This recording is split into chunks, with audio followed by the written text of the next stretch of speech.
အမဲသားကြော်တဲ့နီးတွေအများကြီးရှိတဲ့အထက်ကမှကျမကြိုက်တဲ့ပုံစံမျိုးလေးကိုကြော်ထားပါတယ်ခဏခဏကြော်စားဖြစ်တဲ့ဗီဒီယိုကတော့မရိုက်ဖြစ်ဘူးအခုကတော့ကြုံလို့ဗီဒီယိုရိုက်ပြီးတင်လိုက်ပါတယ်ရမ်းကိုလွယ်ကုန်ရိုးရှင်းပြီးရမ်းကိုစားကောင်းတဲ့ဟင်းပါအရင်ဦးဆုံးကျွတ်သွန်ဖြူနဲ့ငရုတ်သီးအနီတောင်လေးကိုထောင်းထားပါမယ်သူ့ကိုမညက်တညက်ထောင်းလေးရတယ်ညက်နေအောင်ထောင်းလေးဒဲဝပူလာပြီဆိုရင်စီတက်လိုက်ပါမယ်သူ့ကိုထောင်းထားတဲ့ငရုတ်သီးနဲ့ကျွတ်သွန်ကိုထည့်လိုက်ပါမယ်နန့်လေးမွေးလာတဲ့အထိသူ့ကိုစီတက်လိုက်ပါမယ်နည်းနည်းလေးအယောင်လေးလာတဲ့အထိပေါ့နော်ဒါကတော့အမဲသားလေးနည်းနည်းလေးအရေခမ်းလေးပြုတ်ထားတာပါ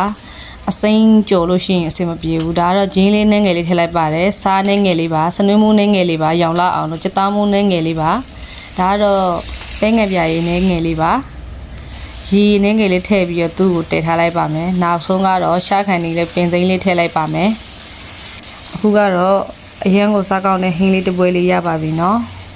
မိတ်ဆွေတို့ကြိုက်တယ်ဆိုရင်ဒီလိုပုံစံလေးလှုပ်စားကြည့်ပါရမ်းကိုလွယ်ကိုရွှေ့ရှင်းပါတယ်ဒီဟင်းလေးကတော့အိမ်မှာဆိုကြိုက်လို့ခဏခဏလှုပ်ကြွေးရပါတယ်ဒီဟင်းလေးကို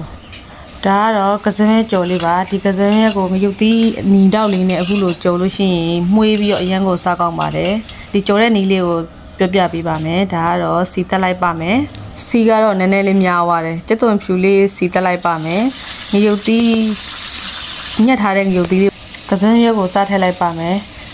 ခုတစ်ခါမှာတော့စားအရှိုမုတ်စက်သားမုတ်ကိုကြိတ်နေတဲ့ရထည့်လို့ရပါတယ်ဒါကတော့စားလို့ရတဲ့အနေထားလေးပါဒီလိုပုံစံလေးကြော်စားကြည့်ပါအရန်ကိုလွယ်ကိုရွှေ့ရှင်းပြီးတော့စားလို့လေးအရန်ကောင်းပါတယ်ဒါကတော့ကလေးနှစ်ယောက်ကိုကျွေးဖို့အတွက်ထမင်းခူးထားတဲ့အနေထားလေးပါစားရှင်စရာပဲရန်ကိုမှကြည့်အမှဗီဒီယိုရိုက်နေရတော့အငယ်မလေးကမရဘူးသူတို့ကအစားနဲ့ပတ်သက်လာရင်တော့မရအငယ်မလေးကပိုဆိုးတာပေါ့အရွက်ကြော်လေးသူကအရန်ကြိုက်တာ